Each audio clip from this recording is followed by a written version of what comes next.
Welcome back to the KDPG Sunday edition. This week, a key issue for high school sports in Pennsylvania made its way to the General Assembly. For years, there has been discussion and debate about postseason tournaments. Many coaches and parents believe that public schools and private schools should compete in separate playoffs. The logic that private schools have a competitive advantage by being able to draw student athletes from anywhere. That debate intensified this week with the introduction of House Bill 1600. It was introduced by lawmaker Aaron Bernstein, who represents portions of Beaver, Butler, and Lawrence counties. His bill would force the PIAA to hold those separate tournaments. It would also eliminate the transfer rule in Pennsylvania high school sports, essentially allowing students to change schools for any reason, including athletics. Well, joining us this morning to talk about the issue is State Representative Aaron Bernstein. Also joining us is Josh Taylor. He's a sports anchor here at KDKA and a play-by-play broadcaster for high school sports. I want to thank both of you for being with us this morning on the KDPG Sunday edition. Mr. Bernstein, why do you feel compelled to introduce this legislation? Well, ever since 1972, when when legislation was passed that put private and public schools together, we've seen very combative nature in a lot of issues as it deals with the playoff system. I graduated high school in 2003. I went to a little school called Union High School. We went all the way, if you folks remember, you covered it, went all the way to the state championship in Hershey, and then we got our tails beat by a team that actually had less people than us, and I graduated with 43 students. So what we wanted to do was bring people together for the first time since the last 40 years. And we were able to do that collectively with public schools and private schools, work out a negotiated deal. And through this legislation, it's not perfect. But my point is why do you need separate playoffs? I mean, why separate it? I mean, you say, yeah, it goes back to 72 Sure. and people haven't sat down, but right. Why the big push? Yeah, the big push is because of the competitive advantage that private schools have. They are non-boundary, they have the opportunity to recruit, and many do. So it's not fair to those students in public schools across Pennsylvania to have to compete against those that have the opportunity to go and recruit. But at the same time, you're eliminating the transfer rule. That's correct. So Yeah. wouldn't that just enhance the private and public schools? I mean, Yeah, private schools and Catholic schools? Sure, yeah, you would think so, but what we've seen in the PIAA is that transfer rule is very difficult to administer. And that is really, it's been very inconsistently handled. So what we've seen with that is the following. If you're a very wealthy parent and you're able to go out and hire a great attorney, you're going to be able to go and play at the next school. If you're a poor parent and you're just transferred, even if it wasn't for athletic reasons, a lot of times those kids are the ones that are getting left behind. I don't think that it's fair that we're also holding kids accountable for decisions that adults are making. Josh, what's been the reaction from coaches you've talked with? It's really a mixed reaction, but to the point that he just made here just a moment ago, if you talk about, just in my experience, let's just say I mentioned that a certain private school wins a championship or a certain player has a certain accolade. You'd mention that on social media.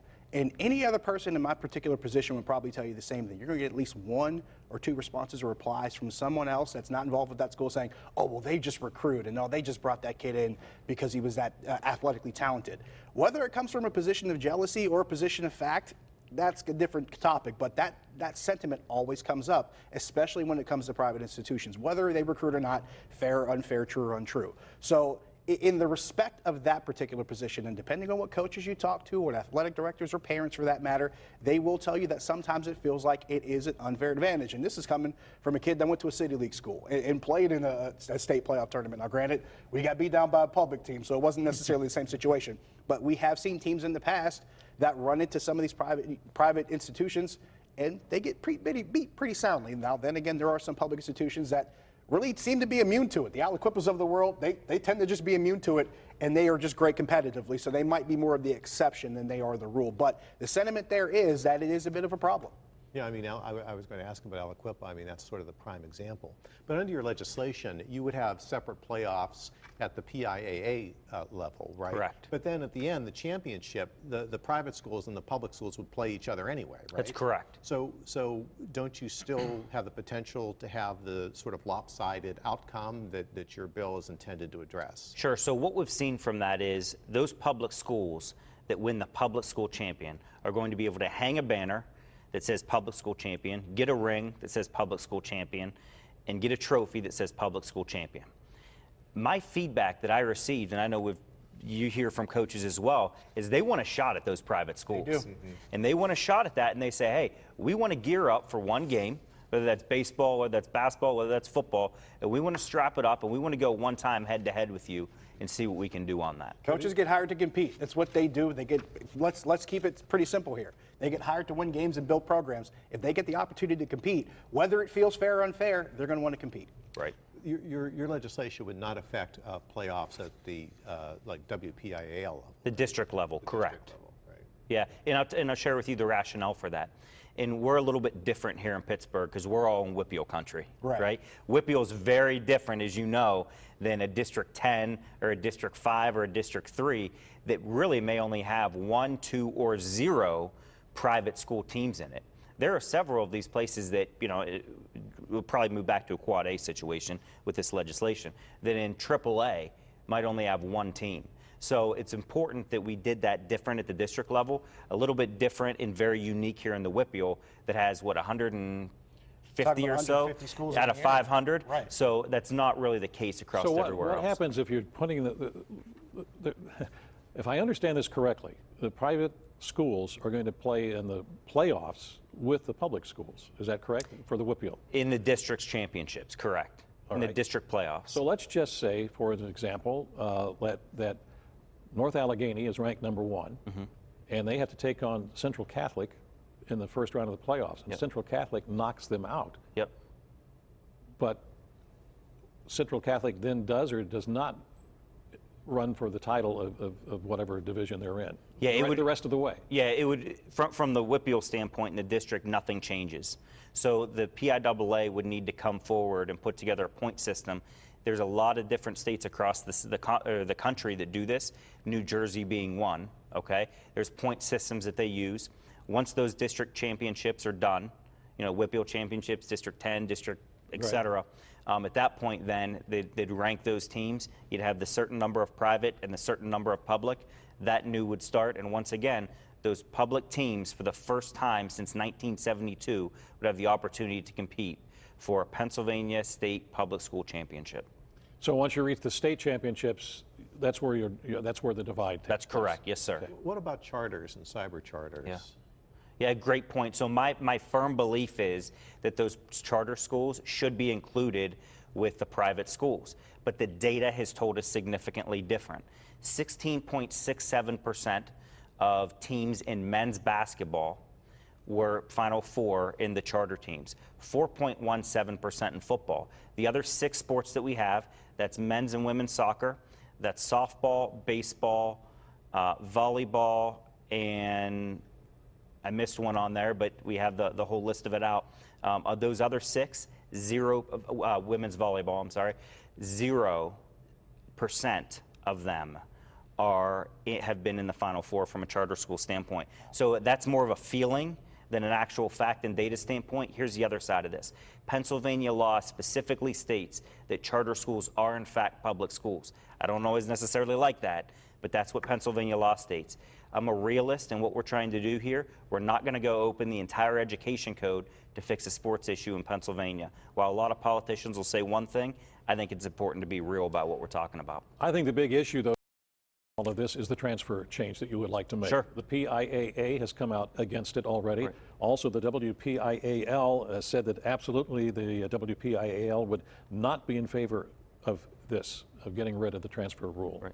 Well, I think the positive pieces about that is if you added up the PIAA and the WPIAL's approval rating, it might be that of Congress. So I think we're in pretty good shape there. You think that's fair? And it stands to reason, because when you see transfer situations where, and you mentioned this quite a bit already, where you have a student that might transfer from one school district to another, it might get struck down at the local level, but they appeal to the PIAA level, and then it might be overturned, and everybody's wondering, well, how did this happen? How did this become such a big deal? So this kind of eliminates some of that red tape. Does it make it necessarily better? Some might tell you it doesn't, but and some might tell you it might create a bit of a Wild West kind of attitude towards it, but it also limits some of those situations where, like you mentioned, a student might transfer to another school district just because a parent got a better job and a better opportunity to live in a better place, but now someone thinks it's an athletically, maneuvered move, and they might get limited from being able to participate. Yeah, and like you mentioned, it really it hurts the student more than it hurts anyone else. And here's the other thing. The kids that are hurt by this transfer rule are poor kids, black kids, and brown kids, because they don't have the opportunity to go, a lot of times, and go and fight this with a high-powered lawyer. I spoke with a student athlete who didn't even end up going and starting at the school that he moved to, didn't even go and start, okay? He told somebody that he was moving there for basketball. Well, all of a sudden, now, guess what? PIAA, they come in and they say, hey, no way, now we're not going to be, it's athletic intent. The kid didn't move for basketball. The kid moved because his parents moved places, and that's what he told some friends. So these are things that we have to be really cognizant about. And I tell you, in our society right now, we should not be holding children accountable, and these are children. Yes. We should not be holding children accountable for the poor decisions of adults. That's what this transfer rule is about. What is the political landscape in Harrisburg? Yeah. I mean, how much support do you have for this among your colleagues, and what about the Senate? Well, I think it's significant. And Jay Costa, who's a very good friend of mine, he's a Democratic leader in the Senate. We had a great conversation the other day. I'm sure he'll be getting on this. There's going to be some back and forth, no doubt, and finagling and massaging this. I think that's for certain. But here's what I know. For 40 years, this has been a problem. People in the public schools and people in the private schools in Harrisburg needs to understand there's going to have to be give and take along the way if you want to get this done. Now remember, do nothing is an option, and it's the easiest option for politicians to do.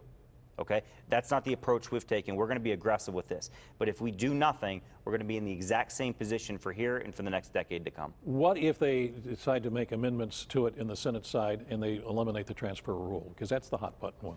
Yeah, here's the problem with that. I think the issue with that is you're going to see these students that have came up with these issues. You know, we talk about it being such a huge issue with the transfer rule. If they make amendments to that, that's one thing, okay? But you're going to lose a lot of support from people that have been harmed by this. And once again, the people that have been harmed by this are the poorest among us. They're students that are just trying to get out to a better situation. And, you know, if Harrisburg and those people out there want to continually say the black, brown, and poor kids are the ones that want to be harmed by this, you know, I think that's I think that's a big shame. All right. I'm sorry, Josh, but we are out of time. I want to thank both of you for being with us this morning on the KDPG Sunday edition. We'll be back in just a moment.